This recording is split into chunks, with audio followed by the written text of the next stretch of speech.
Just before we get started, just a bit of housekeeping. You notice there's a chat box down the right-hand side. Feel free to drop in any questions as we're going along through the webinar. We'll also leave sort of 10 minutes towards the end for a Q&A session as well. So my name's Tom Latimer. I'm one of the directors here at Social Suite. For those that are not familiar with who we are, essentially we are a sustainability software and services company founded here in Melbourne around 8 or 9 years ago. But we've had the pleasure of working and helping a range of organizations, both listed, unlisted, through the materiality process. Now, I know materiality can be a bit of a minefield for companies, especially if you're aligning to best practices and standards coming out of Europe in line with CSRD. So to help us demystify some of the complexity that comes along with this, we're also joined by our Chief Impact Officer, Dr. Tim Siegenbeek van Hoekelom.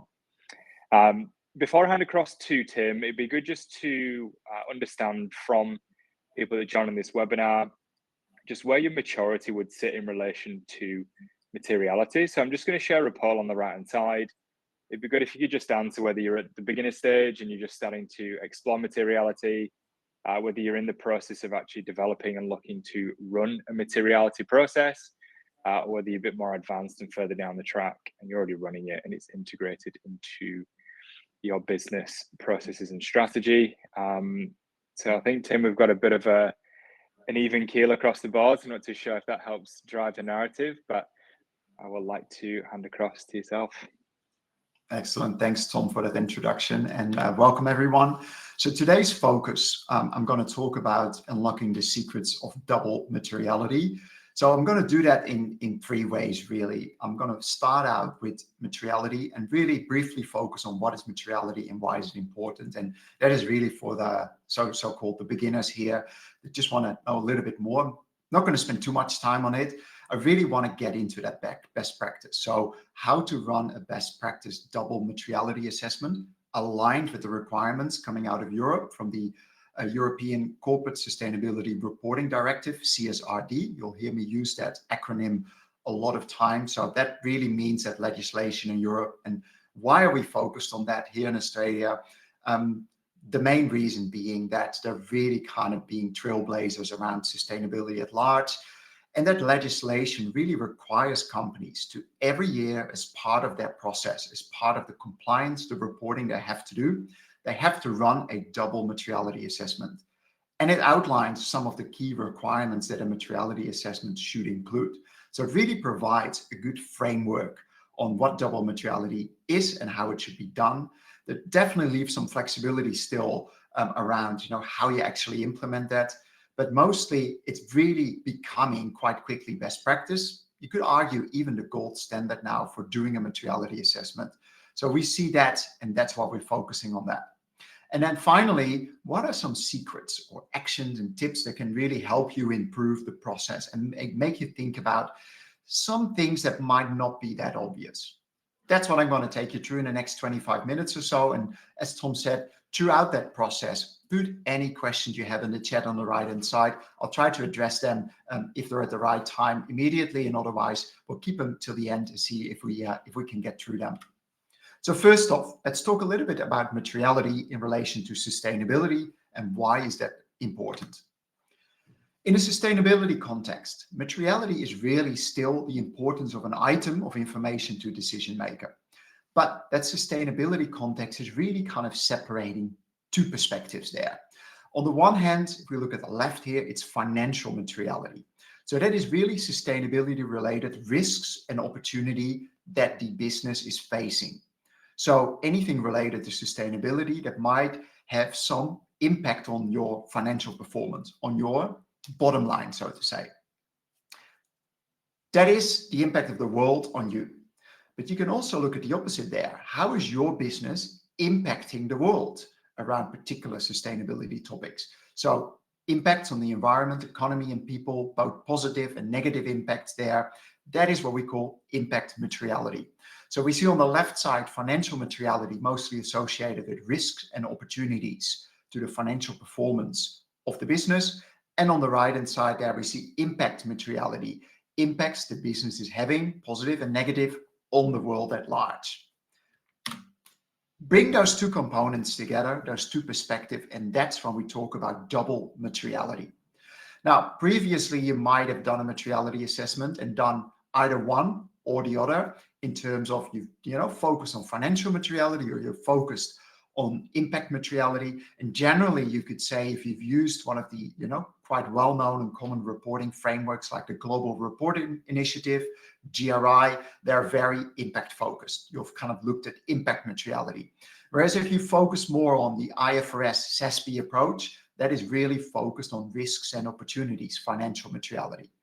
And what we're looking at now with double materiality is bringing those two perspectives together and also looking at if you're having an impact, what are the associated risks and opportunities. The big question we often get is, why is materiality so important, in particular at the start of your sustainability journey or your sustainability reporting process every year? And again, we're looking here at that, sustainability is an ongoing practice, an ongoing way of doing things, of reporting things, of setting strategy, but there's also often a reporting cycle in there. So it's really important to go through this and think about that. A lot of things have to be reviewed or done on a reporting cycle, and that is often an annual reporting cycle. Now, if we look on the left-hand side at the materiality assessment, we're looking at identifying which sustainability areas are really material to the business and the related I's, R's, and O's, the impacts, risks, and opportunities. Another acronym that I'll use a lot, impacts, risks, and opportunities. If you do a materiality assessment, you'll learn which sustainability topics or matters are really material, so they cross a certain threshold. And that means often that you can do really at large three things with them. They can inform your strategy, so really help you to think about where do you need to focus your governance, your oversight, set goals and targets, really look at as well compliance management. It's really about strategic oversight of your sustainability work at large. And it's focused because you know what's in scope, you know what's material. When you do that, you also want to look at your operations and look at the practice around sustainability, because in the end, sustainability is not just a reporting exercise. And we'll look at that in a moment in a bit more detail. But really, it means what are the policies, the procedures, the sustainability initiatives, the impact programs that you might run? What are you doing from an operational excellence perspective? How are you across the entire business thinking and implementing ways of doing things more greener, cleaner, efficient, affordable, really helping to drive sustainability on an operational level? Then ultimately you want to report on your sustainability performance. That is where reporting and disclosure requirements come in place. You're measuring, you're using particular mechanisms to do that. You're collecting data on all in relation to what material sustainability topics and matters are identified in that materiality assessment. So there's really three tracks there that are really important.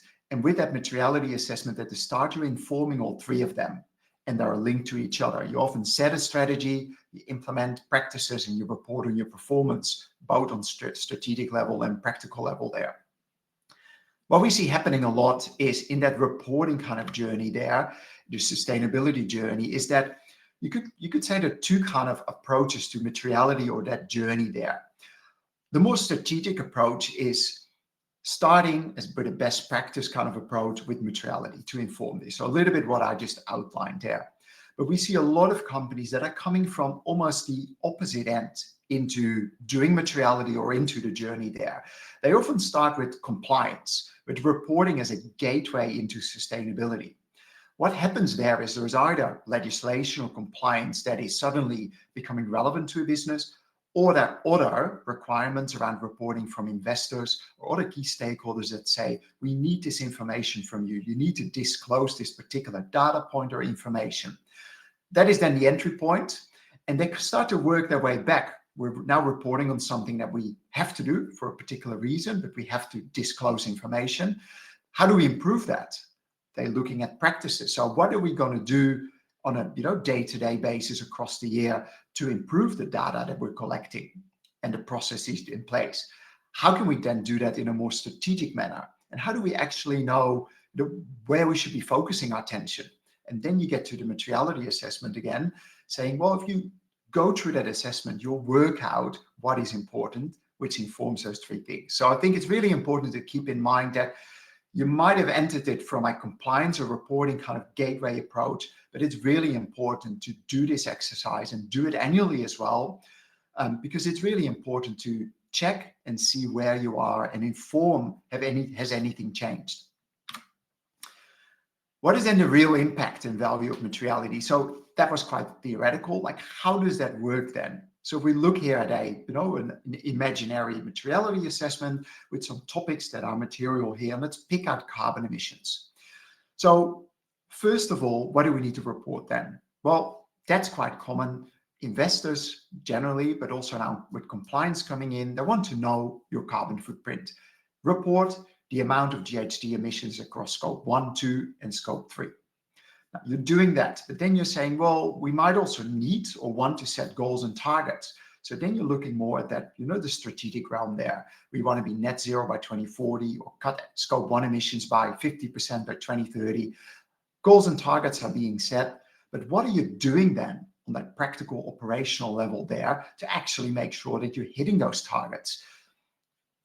Replacing, for instance, all diesel generators with solar arrays and batteries, or any other initiative there. So it's really important that you think about those three approaches or tracks there in which you're operating. So materiality can really give you the topics and then help you think about, what do I need to do there to report, to set strategy and governance systems to provide oversight, and the sustainability day-to-day practice towards operational excellence.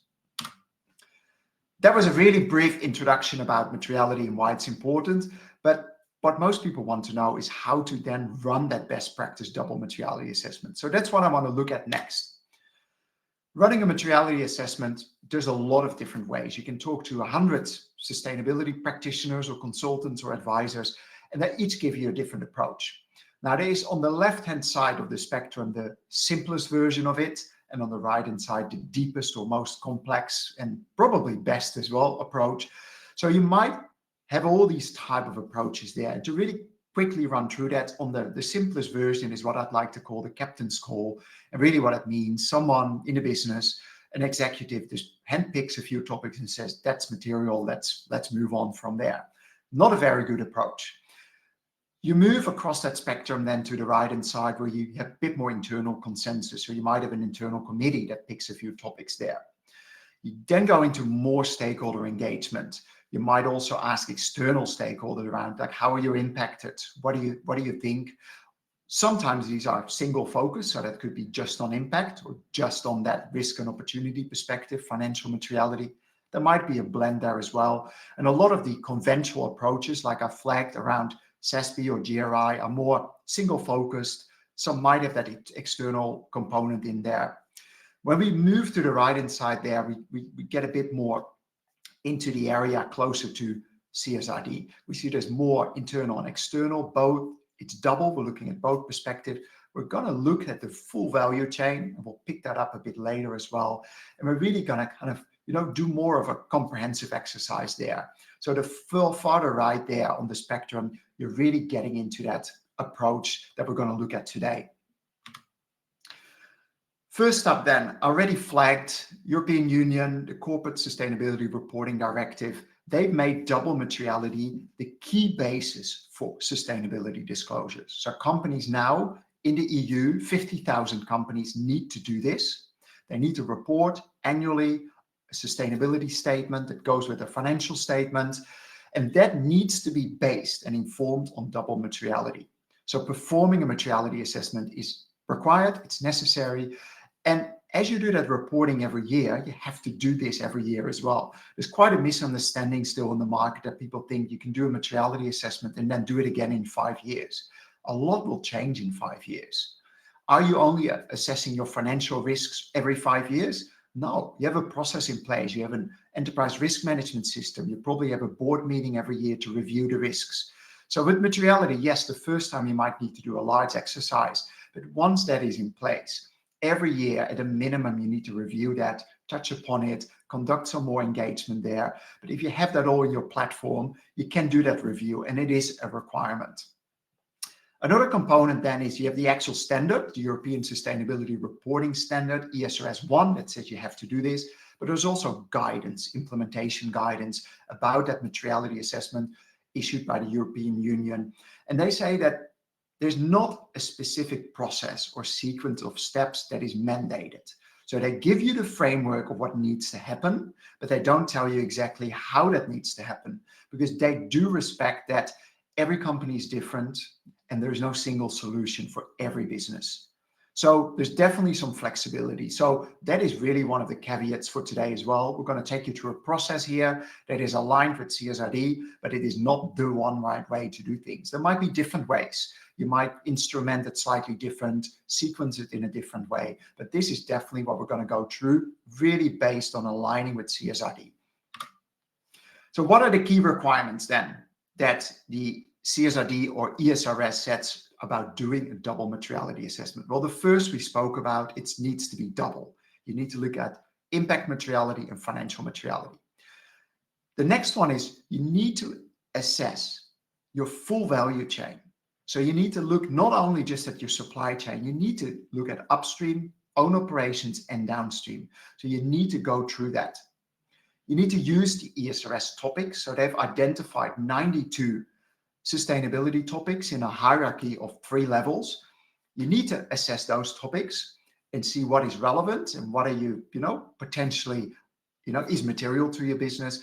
But also, ESRS does not cover everything.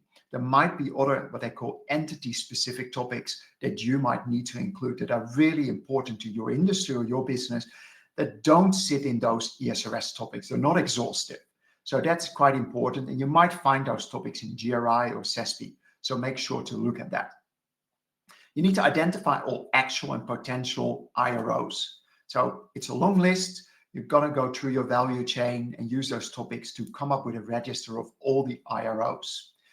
You need to engage with affected stakeholders. So what that often means is that you need to seek input and feedback from stakeholders that are negatively affected by the impacts you're having on them. You need to assess and determine which of those IROs are actually material. So look at the severity, the likelihood, the magnitude for risks and opportunities. And there is assurance required. So your sustainability statement will be assured. Now, ESRS does not prescribe specific documentation you need to keep. But of course, if your auditor looks at your sustainability reporting and statement, and you're reporting on particular topics that are material, they will want to know what was the process that you went through to identify those material topics. So it is really important that you keep that in mind and capture documentation and record things you're doing.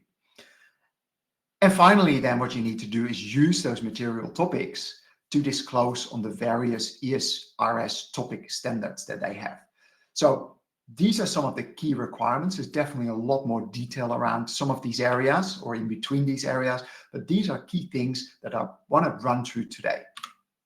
The first off is that process, and kind of already by talking about what the requirements are, we've kind of addressed a lot of this already, but you see it here in a different visual way, where there's a lot more preparation required, in particular if you compare this with, maybe you've done a materiality assessment previously with GRI, in which you just went out and almost immediately selected topics, went out, did stakeholder engagement. There's a bit more required now around understanding your context, your value chain, how are you actually going to engage internal and external stakeholders, map them out, do that topic selection, and build that initial IRO register. You then get into the real outreach and engagement phase. And then you go into analysis piece where you do the scoring, analyze where you are. And it's also really important to have a feedback loop and validation in the process before you get to that reporting phase. So there's quite a few steps there that you have to run through. So the first one is that understanding your full value chain is really important. What we're looking at here is of course, a simplification of that value chain with a large green box in the middle representing the company with its own operations or different business activities they have. And then you have upstream relationships where you have your suppliers, and you have downstream relationships where you have off-takers and consumers and customers and clients and other relationships there.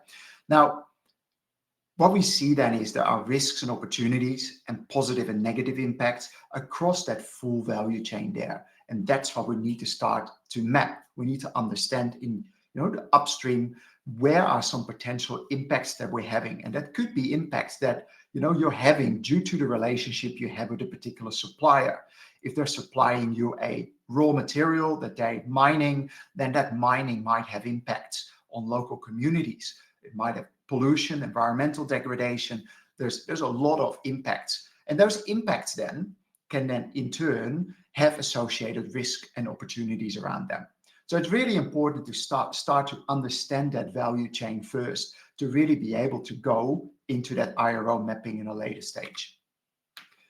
We need to think about topics as well. So when we think about the value chain, it's sometimes hard to say, well, what do we really want to understand? Well, you need to look at the ESRS topics and have a long list of topics. And on the left here, provided a figure to that hierarchy there. Topic could be own workforce, the subtopic could be working conditions, and the subtopic, it's not very original, is health and safety.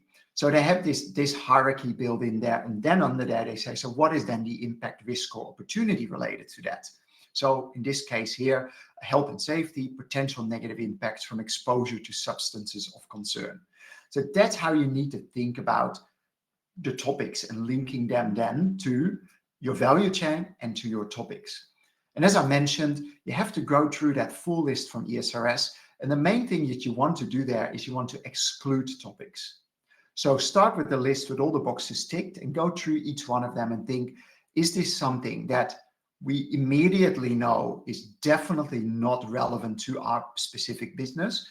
You can exclude that topic, but provide a justification. Make sure you capture why and who said that, because for that assurance process, if you exclude the whole topic of climate change, pretty sure at some point someone will ask, why was that excluded? So that's really important. Work your way through the list. Once you get to the end, like I said, then look at, is there anything relevant to our business that was not on this list? Look at GRI, CESP, or any other standards that are relevant to your industry or business. And that is the opposite. That is where you start to include particular topics. So that's how you start to work out what is your long list of topics that are relevant to your business. This is not a materiality assessment of that particular topic. It is looking, is this topic in particular relevant? And then going through that exercise to see if there are related risks, impacts, opportunities. Now, once we've done those two things, you can start building that IRO register. So on the left, we see we've mapped some of that value chain, upstream relationships, business activities, and downstream relationships. And upstream, we've said, well, with our suppliers of subcomponents, against the topics that we've selected there, we can actually add impacts and start capturing them. So we can add an impact and say it's in relation to a particular topic. This is the impact we find. It is a positive or negative impact. It's actual potential, and it will affect a certain time scale, short, medium, or long-term horizon, or any combination of those three. So it's really important to really work your way through that and go through each component of the value chain, think about each topic, and start capturing those impacts and as well risks and opportunities. That will end you will end up with an IRO register, so to say. We've seen now there's, I think, probably anywhere between 30 and 50 companies in the EU that have gone through this as a preparation for the real CSRD reporting. They've done like a test run in their report this year. And we see that our IRO list, depending on your business, can be quite lengthy. You might end up with, I think, between 80 and 200 IROs in there. And often they split them out. What are the amount of impacts and what are the amount of risks and opportunities? That's your long list. Later on, we're going to work out then which ones are actually material. And to do that, we need to think about this. We need to think about the scoring and the assessment there. So when we have, from an impact materiality perspective, positive and negative impacts, we need to think about, are they actual potential? What is the scale and scope? And you can potentially rate that on a scale from 1 to 5. And think about the scale. Is that a 1 or is that a 5? The scope. And for negative impacts, the irremediability as well. Like what can we do to remediate this negative impact? And for potential, then we need to think about the likelihood of this happening. If we look at financial materiality for opportunities and risks, we need to look at the the potential there for both of them, the magnitude and the likelihood of it happening. So that is something that you have to then go through for that IRO register. And you have to start scoring them. So we see different ways already where, most people are, from first glance, use a 1 to 5 scale. There is no particular guidance from the European Union. They do provide guidance, but there's no mandated way of how you do this or how you score it. You can go through it in various ways, but it's really about working out there from your perspective as a business with the insights you've gathered from your stakeholders. So it's really about stakeholder engagement as well through that whole process. Talk to the people that are impacted and work out through surveys, through interviews, to workshops, to discussions, focus group with experts on the subject matters, work out, how do they perceive particular impacts? What is the risk or opportunity in terms of how do they see that? And start working that out, and that informs your ultimate scoring then. So you might collect a lot of data sets there with information that are going to help you do this particular scoring for impacts, for risks and opportunities. Now, with that then, in the end, you'll end up with a long list of IROs that are, sitting on the particular topics. And what we then see is those topics are really important there. We want to understand which of the topics have material IROs and making those actual topics their material. Now, to do that, we also need to think about the threshold. When does a particular topic become material from an impact or from a financial perspective? So we see that plotted on the axes here. And on the red line there, that is where as a business you need to decide. So if we think about this again on a 1 to 5 scale, if a topic, is that material once it crosses 2.5, or is it 3, or is it 2?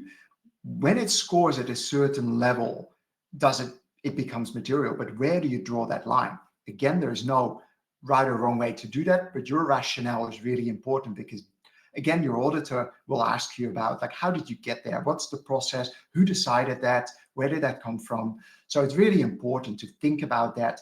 Talk to your CFO, financial materiality. That is already something that might already exist in your business from a financial and accounting perspective. So how do they set those thresholds there? And then in line, how do we then align that with how do we set impact materiality thresholds? So the threshold setting is important because topics will fall in or outside of the materiality areas here. And what that means then is you end up with an overview then of topics that are material. So in this case, you see topics that are impact material, double material, financially material. All of those 3 are material. They don't have to tick both impact and financially material to be material. You also have topics that you might have included as relevant, but ultimately decided throughout the whole assessment they are not material. Some companies list them just to demonstrate there's certain topics we did not include because they were definitely not relevant. Some topics that we included that were relevant but not material. So just to demonstrate what have we assessed and what are some of the key kind of areas that did not cross the threshold for us. And once you have those material topics, then the next step is going from topic to disclosure. And that is then looking at the relevant ESRS topic standards and finding the related material disclosure requirements there. You do the same thing for any material topics that are entity specific. So if you identify topics that are material, that are not covered under ESRS, go to your, where you found that particular topic, SASB, GRI, or if it's your own metric, make sure to include that as well. And that is moving from materiality towards the actual reporting on disclosing on particular related metrics. Now, finally, then, to just kind of round this up then, so what are some of the actions, the secrets and tips that we can give you to help? The first of is moving in the right direction. These are the actions. Basically, a recap of what we've just gone over is map your full value chain. It's really important to do that. Start thinking about those business activities and relationships and various actors. Select your ESRS and entity-specific topics, so really start looking at that. Capturing the IROs is really important, but in doing that, focus on hotspots in your value chain. And that is really a key to keep in mind. Identifying stakeholders is important, but focus on who is affected. So the main requirement from CSRD is to engage with affected stakeholders you had a negative impact on. That doesn't preclude that you can't engage with other stakeholders, and you probably will, but that's really important. Plan and execute stakeholder engagement. So what that means is from the start of your assessment, really think about who do I need? So don't equate stakeholder with an external person I might need to get a view from. There's a lot of internal stakeholders that you need to work with as well to map your value chain. You might need to talk to procurement. You might need to talk to a whole range of different business areas to fully capture that value chain and understand what sits in there. What are those impact risks and opportunities? Who are the key stakeholders and actors and the geographies? So you do need to really kind of work out who do you need internally. Do that analysis of severity scoring, and really that is really useful to do that using those insights you've gathered from your stakeholders. So make sure that you don't separate them. It is all part of that process. Collect a lot of data and use that to actually do your analysis and scoring. And then get feedback and validation. So talk to your internal stakeholders, make sure that they go over this and that you feed this back to them to just see if you covered everything, if there's anything missing. And be assurance ready. It's really important as well that you record everything within reason, of course. Justify, what are the rationales you've used, capture those things. Now, in doing all this, what are then finally some of the secrets? And I've touched upon a little bit about this already, but what we find is that your business might have a massive value chain. So what ESRS says, it's really about identifying the hotspots. What are the areas most likely to have material IROs? So it is moving in the right direction. If you can't map everything down to tier 3 or tier 4 suppliers, don't worry too much about that, but think about where could we have hotspots in our value chain? What are the areas to focus on? Map the full value chain and really focus in on those areas. Like I said, don't overlook entity-specific topics. That's really important as well. We see that there's some key topics not covered by ESRS, things like cybersecurity, tax transparency. They don't sit in ESRS, so it's important to keep that in mind.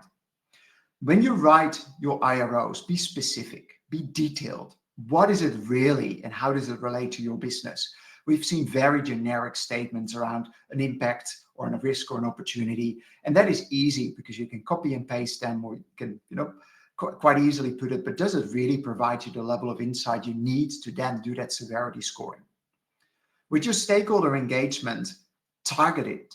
So make sure that you really work out what stakeholder is affected, where in the value chain, and what are the impacts actually related to them, and ask them questions about that. So it's better to engage 10 stakeholders that are affected in a particular community about water pollution and ask them questions around that, and ask them 3 or 4 questions and get those insights, how it really affects and impacts them, than doing a large exercise in which you have a survey that you just send out and make public and you get thousands of people to reply.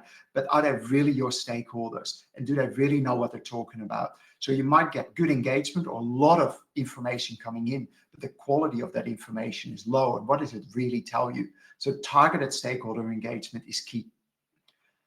Discuss, understand, and agree materiality thresholds and the scoring logic you're using. So like I said, it's quite easy just to say, well, we'll put the materiality threshold in the middle and anything over it, there you go. But why does that sound reasonable to your business? And how do you score the severity of particular topics? So really think that through. Throughout the process, capture all those discussions you have, the methodology, the process, and the decision-making. Who has decided that we are using that materiality threshold and why and at what date? So really be ready again for assurance later in the piece. Validating your preliminary material topics is extremely important.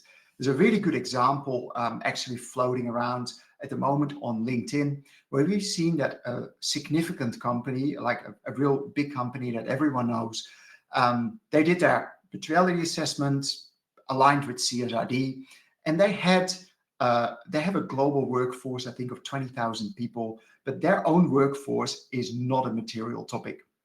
Now, there could be a good reason for that, But at first glance, there are sustainability practitioners that say, well, if you really think about it, your own workforce is always material. You could argue maybe, that is a bit too extreme, but if you have 20,000 people across the globe working for you, it's likely that own workforce has a variety of impact, risk, and opportunities that will be material, making that topic material. So what that means is once you have that preliminary list of material topics, go back, mostly internal, we see, but sometimes external, talking to people and showing them where you are. And then ask them, just give it a sense check. Does it seem and feel right? Have we missed anything here? And then make sure to conduct and review your double materiality every year. Like I said, every 5 years is not good enough. CSRD actually just requires you to do it every year. So that is becoming best practice. We see that this is something that informs your strategy or checks your strategy. What are you doing from a practical operational point of view? And what are you actually disclosing on? Not everything might change, or even little things might only change from year to year, but it is part of that process. And again, like I said, finance will check, are there any particular risks that have changed year over year? There's always a board risk session every year. So it's not out of the ordinary to think about that you check your double materiality assessment every year and look at that. You might do the first one. We see companies, the first they do is, it's more work. You're mapping your value chain. You're doing all this work I've just described there. But once that's in the platform, you have that all ready to go. The next year, you're just going to go through that and check, has anything changed? Any new IROs, any new topics? It's more a check. You do some engagement there, but it's a lot easier to do that on a year-to-year basis without the expense, the time, the resources required that you might otherwise. So with that, I want to bring Tom back in and see if there are any particular questions that have come in the chat or in direct message, and round up the webinar with a short Q&A. Thanks, Tim. There's a lot that you covered there, which is good. There are some questions that have come in as well. So if anyone else has got any other questions, feel free to pop those in the chat. First one from Callie, interested in the process around stakeholder engagement and how that's done. Examples via survey, and when doing that, do you separate the process for assessing financial materiality versus impact materiality?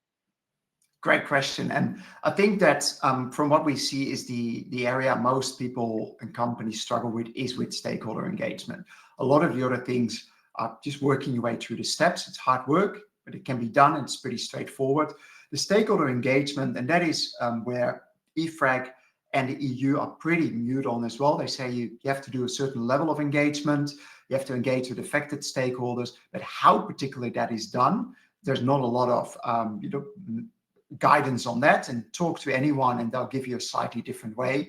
In terms of how you do that, yes, you can do surveys, but like I said, with surveys, ideally you target them. So to answer the question around, do you separate financial and impact materiality? Yes, what you can do with your affected stakeholders, go out to the particular stakeholder group that has, that you have impacts on, or multiple stakeholder groups. You have impacts for, a number of topics on them. Ask them specific questions to a survey. Or if you do it in person, interviews or focus groups or workshops, really focus on that.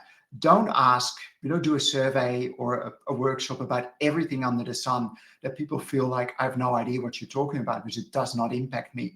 So separating it out, we see that going out to external stakeholders is really good to get those impacts on them. And we see often there's a lot of internal, more financial materiality, risk and opportunities. You do get sometimes external there as well, talking to experts, talking to your investors. They have a really good grasp of the risk and opportunity. So definitely, it's better to collect a lot of data points from surveys, interviews, workshops, focus groups that you do, and use them all as insights into determining what is material, doing that severity scoring. Perfect, thanks, Tim. Next question in from Crystal. Does the materiality assessment include scenario analysis to better understand what is material? So I assume here that the scenario analysis is probably linked to the climate-related risks and opportunities here.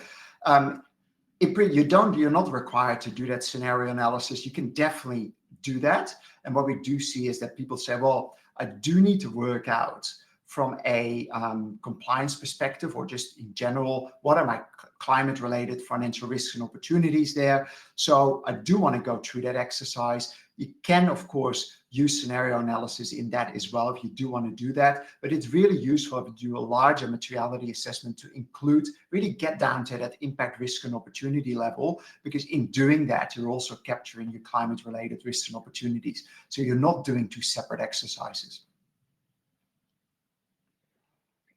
Thanks, Tim. Another one from Carly as well. EFRAG, I was quoting EFRAG here. So EFRAG says a sustainability topic or information meets therefore the criteria of double materiality if it is material from the impact perspective or from the financial perspective, or both of these two perspectives. Now, you're right, actually, and that is what I tried to say. So if it wasn't clear there, then let's clarify that. So if we think again about those three areas that we mapped there, it can be impact material, financial material, or both. All three of those boxes are material. As soon as it's material, it's material. A topic does not have to be material from both financial and both impact to be considered double material and only relevant to move forward into your disclosures. If a particular topic is only financially material, fine, it's material. That's done. It's now material, and you have to disclose on it. You have to go to the relevant standard and start disclosing. So it is those three areas. You'll see a lot of topics, could potentially be double material, but we also see topics that are only impact or only financially material. All those three are material. It's only that bottom left corner where topics are really sitting in the not material. They are obviously not material.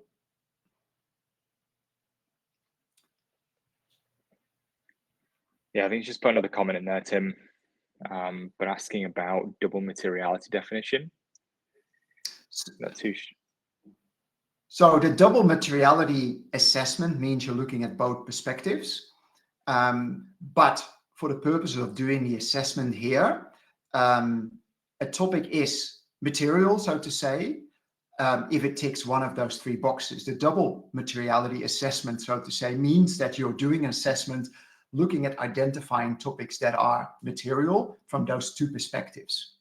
So the definition around doing a double materiality assessment is doing that assessment there to work out which topics are material from either financial, impact, or both. And all three of those groups are material. Yeah, hopefully that clarifies, Carly, but happy to sort of set up a call after this and we can run through any other questions that you've got as well. Final question before I wrap things up from Whitey. What are some of the challenges you have seen in scoring of IROs? It's pretty complex. Who is best placed to do the scoring?